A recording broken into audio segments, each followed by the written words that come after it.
Good morning students, I am Manish Gupta from Shivjyoti Educational Group. So student, let's start revision sociology lesson number 1, sociology and society. First topic is enlightenment period. The enlightenment period begins from 18th century, or we can say that movement of the 18th century in Europe that emphasized the use of region. किस reason के ऊपर, किस चीज के ऊपर उसके ऊपर जोर दिया गया था, that is important. To scrutinize previously accepted doctrines, जो पुराने ट्रेडिशंस डॉक्ट्राइंस चले हुए आ रहे थे, उन सबको स्क्रूटनाइज कर दिया गया, ख़त्म किया गया, and that brought about many humanitarian reforms, और ह्यूमन सोसाइटी के अंदर कई सारे रिफॉर्म्स इसके अंदर लाए गए. यानी जो पुरानी मान्यताएं वगैरह जो चली हुई आ रही थी, उन सबको हमारे जो रिफॉर्मर्स थे उन्होंने उनको नकार दिया, डिक्लाइन कर दिया, रिफ्यूज़ करा, और आफ्टर देन उसके बेसिस के ऊपर जो न्यू रिफॉर्म्स को लेकर के आए थे. अब sociological imagination, the ability to see things socially and how they interact and influence each other. यानी इसके अंदर जो हमारी सोसाइटी के अंदर जो हम रह रहे हैं, उसके अंदर हम चीज़ों को किस तरह से देख रहे हैं, आपस के अंदर how these kinds of things are interrelated to each other, आपस के अंदर किस तरह से वो एक दूसरे से इंटरेक्ट कर रही है, और उसका इम्पैक्ट इन्फ्लुएंस हमारी सोसाइटी के ऊपर क्या पड़ रहा है, उन चीज़ों की स्टडी हम सोशियोलॉजिकल इमेजिनेशन के अंदर करते हैं. नेक्स्ट है सोशल इंस्टीट्यूशन. अब that is very important thing. यानी social institution is an organisational system, एक पूरा ऑर्गेनाइज है, आपस के अंदर एक दूसरे से कनेक्टेड है, which functions to satisfy basic social needs. यानी मेन चीज इसके अंदर क्या है कि जो हमारी बेसिक सोशल नीड्स है उनको ये फुलफिल करता है, by providing an ordered framework linking to individual to the larger culture. यानी जो हमारा कल्चर है उससे साथ में इसका लिंक कहीं ना कहीं जुड़ा हुआ है. जस्ट लाइक फैमिली, अब जनरली हम जिस फैमिली के अंदर हैं उसी फैमिली के अंदर हमारा बर्थ हो, जिस फैमिली के अंदर हमारा बर्थ हुआ है उसी फैमिली का जो कल्चर है उसको हम एक्सेप्ट करते हैं, जो ट्रेडिशन है उसको हम चालू रखते हैं, कस्टम को रेगुलर रखते हैं. तो उस बेसिस के ऊपर फैमिली क्या है, एक इंस्टीट्यूशन जिसके बेस के ऊपर हमारा लिंक हमारी सोसाइटी के साथ में इंटर रिलेटेड होता है. नेक्स्ट है जस्ट लाइक एजुकेशन. अब दैट इज आल्सो वेरी, यानी आप स्कूल कॉलेजेस जो वहाँ का सिस्टम है उसको आप अडॉप्ट करते हैं, उसके बेसिस के ऊपर अपनी सोसाइटी के अंदर अपने जो लोग हैं वहाँ पे जो रह रहे हैं उनके साथ में इंटर रिलेटेड होते हैं. रिलीजन, ये भी एक इम्पॉर्टेंट ऑर्गेनाइजेशन है, क्योंकि जो कस्टम वगैरह, कस्टम कल्चर जो चीज़ें चली हुई आ रही हैं उसी चीज़ को हम रेगुलर बेसिस के ऊपर फॉलो करते हैं. Government, what kind of facilities are provided by the government, क्या आपकी हॉप्स हैं, क्या आपकी एस्पिरेशंस हैं, ये सारी चीज़ें हमारी गवर्नमेंट के बेस के ऊपर है. तो ये जो फैमिली है, एजुकेशन है, रिलीजन है, गवर्नमेंट है, these all things are related to हमारी सोसाइटी से रिलेटेड है, और उस बेसिस के ऊपर ये क्या है हमारे सोशल इंस्टीट्यूशन एक ऑर्गेनाइजेशनल वे में. अब इंडस्ट्रियल रिवोल्यूशन, जब हम बात करें इंडस्ट्रियल रिवोल्यूशन की, तो इंडस्ट्रियल रिवोल्यूशन की शुरुआत सबसे पहले ब्रिटेन के अंदर हो गई थी. जो ब्रिटेन के अंदर जो शुरुआत हुई थी इसकी, उस समय पर जो फोकस था उसका वो पर्टिकुलर कॉटन इंडस्ट्रीज के ऊपर ही था. तो इंडस्ट्रियल रिवोल्यूशन के अंदर जो process of changing from an agrarian handicraft economy to industry and machine manufacturers, यानी पहले जो सारा प्रोडक्शन होता था वो किस बेसिस के ऊपर, घरों के अंदर ही. जो सोसाइटी थी वो आपकी एग्रीगेट सोसाइटीज़ थी. जो मैन्युफैक्चरिंग होता था वो टोटली आपका किस रिलेटेड था, हैंडीक्राफ्ट से रिलेटेड था. Now the industrial revolution come up, then factories come up, factories आई तो दूसरी चीज़ें भी एक के बाद एक डेवलप होने लगी.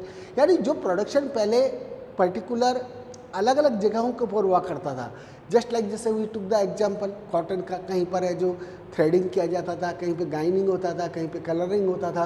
अब ये सारी चीज़ें आपकी मशीन के थ्रू होने लगी, वो भी पर्टिकुलर एक प्लेस के ऊपर होने लगी. तो दैट इज मशीन मैन्युफैक्चरर. तो this process began in England in the 18th century में चालू हुआ था, and from there spread to other parts of the world. After that जब इंडस्ट्रियल रिवोल्यूशन इसकी इंपॉर्टेंस लोगों को पता चली, तो rest of the part of the world ये धीरे धीरे क्या हुआ, स्प्रेड हो गया. अब कॉलोनियलिज्म, ये भी एक इंपॉर्टेंट चीज़, ये that is also related to the industrial revolution, क्योंकि बिकॉज इंडस्ट्रीज को क्या चाहिए था, ज़्यादा से ज़्यादा अमाउंट के अंदर रॉ मटेरियल चाहिए था. तो रॉ मटेरियल कहाँ से गेन करते थे, कॉलोनियल कंट्रीज से गेन करते थे. तो industrial revolution that is related to colonial part. तो कॉलोनियलिज्म के अंदर a political economic phenomena where by various European nations explored, conquered, settled and exploited large areas of the world. यानी simple words के अंदर हम कहें कि यानी पॉलिटिकल इकोनॉमिक फिनोमिना था, जिसके अंदर के कई सारे जो यूरोपियन कंट्रीज थे उन्होंने इकोनॉमिकली, पॉलिटिकली, मिलिट्री के बेसिस के ऊपर वर्ल्ड के दूसरे जो पार्ट्स थे उनके ऊपर अपना कब्जा कर लिया था, उनके ऊपर अपना कंट्रोल कर लिया था, और वो वहाँ के जो नेचुरल रिसोर्सेज थे, दूसरी चीज़ें थी, उनको एक्सप्लॉइट कर रहे थे, किसके, खुद के बेनिफिट के लिए एक्सप्लॉइट कर रहे थे। तो the purpose of colonialism included economic exploitation of the colony. यानी मेन जो उनका मकसद था क्या था कि जो कॉलोनीज के जो नेचुरल रिसोर्सेज हैं, जिनके ऊपर की वहाँ के नेटिव पीपल का राइट्स था, उनके राइट्स को हटा करके खुद का वहाँ पर होल्ड जमाना और उन नेचुरल रिसोर्सेज को ज़्यादा से ज़्यादा काम में लेना। Resource creation of new market for the coloniser. अब ऑब्वियसली बात है, they also wanted to gain the new market because they wanted to sell their product, क्योंकि मशीन का जो प्रोडक्ट था एक मास प्रोडक्ट हुआ करता था और मास प्रोडक्ट को बेचने के लिए मार्केट भी चाहिए था। That's why they use the colonial country as a new market के अंदर उसको काम में लिया था। तो and extension of the coloniser way of life beyond its national border. तो so student our next topic terms concept lesson number 2। तो burglaries, who are these? कौन से लोग थे ये? तो class of people who own means of production in society, यानी society के अंदर भी इन लोगों की रैंक थी और रैंक के बेस के ऊपर उनकी रेपुटेशन डिपेंड करती थी। तो class of people who on means of production in society, यानी जिनका की मतलब ही क्या था, सोसाइटी के लिए खुद का प्रोडक्शन करना, खुद का मैन्युफैक्चरिंग गेन करना। तो उसके अंदर कौन कौन से लोग आते थे? First one is manufacturers. ये these kinds of persons who manufacture some kinds of products.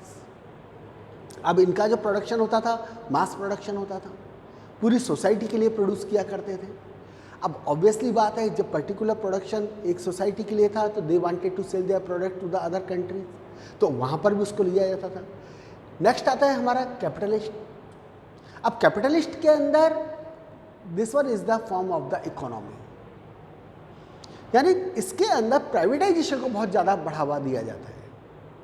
अब जो प्राइवेटाइजेशन है उसके अंदर ऑब्वियसली बात है, जो पैसे वाले लोग हैं उनका डोमिनेंस बना रहता है।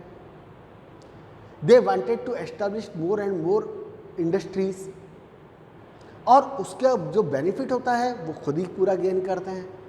यानी गवर्नमेंट का कंट्रोल कैपिटलिस्ट इकोनॉमी के अंदर बिल्कुल आउट रहता है, बहुत कम कंट्रोल उनका हो पाता है। Next one is bankers. अब these kinds of person provides the loan to the other kinds of people. उनके बाद में दूसरे लोगों को अपना लोन्स वगैरह प्रोवाइड कराया करते थे। अब जो लोन वो दूसरे लोगों को देते थे तो फॉरेन ट्रेड के लिए भी प्रोवाइड होता था, दूसरी चीज़ों के लिए भी प्रोवाइड होता था। तो एक तरह से हम इनको क्या कह सकते हैं, लार्ज स्केल के ऊपर मनी लेंडर्स वगैरह का भी ये था। और आफ्टर देन ये ही बैंकर्स के बेस के ऊपर क्या डेवलप हुआ, बैंक्स वगैरह डेवलप हुए थे। And other employers fall in this category. और दूसरे जो पर्सन है, जो those kinds of person who provide the employment to the other people, all these kinds of person fall under the category. So these kinds of person are known as burglaries. Next one is deviance. So behavior that does not conform the norms, values and expectation of society. यानी ऐसा व्यवहार जिसके अंदर की norms conform नहीं हो। अब देखिए यहाँ पे norms and values बहुत are different things. norms आपको बनाए जाते हैं, हर जगह का रीजन का norms अलग अलग होता है, रूल्स सबके लिए एक जैसे होते हैं। तो जो नॉर्म्स हैं, वैल्यूज़ हैं, ये कोई पर्टिकुलर एक सोसाइटी की कंफर्म नहीं होती, दे में भी चेंजेस। जस्ट लाइक फैमिली का नॉर्म्स हैं, वैल्यूज़ हैं, हर सोसाइटी के अंदर ये अलग अलग होती है, तो उसके अंदर भी ये अलग है। और एक्सपेक्टेशन भी सोसाइटी के उसी बेसिस के ऊपर सामने आती हैं।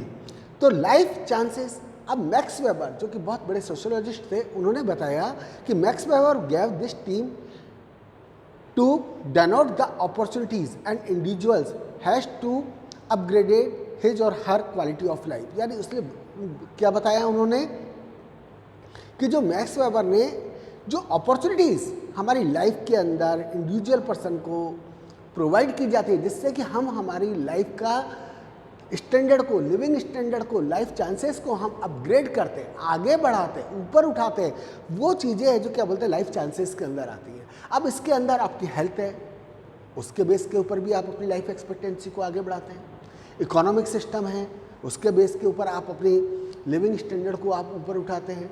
एजुकेशन है, सोसाइटी के अंदर आप अपनी रेपो बनाते हैं। तो ये सारी चीज़ें हैं जो आपकी लाइफ चांसेस के बेस के ऊपर क्रिएट की जाती है। अब आता है हमारा प्रोलेटराइट। तो proletariat people who belongs to the lowest section of the society, बिल्कुल गरीब तबके का पर्सन, वो इसके अंदर आता है। This class is known as the worker class, labour class generally हम इसको इंडिकेट कर देते हैं वर्किंग क्लास के बेस के ऊपर। They have no any kind of ownership except their labour power. ना तो उसके पास में लैंड है, न उसके पास में कोई रिसोर्सेज है, ना ही जो वर्कर है उसके पास में कोई अपना घर भी हो भी सकता है, नहीं भी हो सकता है। यानी उसके पास में खुद का कहने के लिए नथिंग, कुछ भी नहीं है उसके बेस के ऊपर वो कह सके कि I am having this kind of thing. केवल एक चीज़ को छोड़ करके कि लेबर पावर, केवल मेहनत करेगा बस और उसके बेस के ऊपर अपना पैसा कमाएगा, तो वो चीज़ इसके अंदर आती है। नेक्स्ट आता है हमारा सोशल स्ट्रक्चर। तो a pattern relationship among members of the society from social structure, यानी एक ऐसा पैटर्न जिसके अंदर की जो सोसाइटी के मेंबर हैं वो आपस के अंदर एक दूसरे से अपने रिलेशन मेंटेन करते हैं। अब फैमिली है, फैमिली के अंदर आपका ब्रदर सिस्टर का रिलेशन है, मदर फादर का रिलेशन है, ग्रैंड पेरेंट्स का रिलेशन है। तो कहने का मतलब क्या है कि एक आपस के अंदर रिलेशनशिप को मेंटेन करता है, उसके बेस के ऊपर सोसाइटी के अंदर हमारा सोशल स्ट्रक्चर ड्राइव होता है और उसी सोशल स्ट्रक्चर को हम फॉलो करते हुए अपने कस्टम को, ट्रेडिशन को, कल्चर को हम आगे बढ़ाते हैं। So thank you students.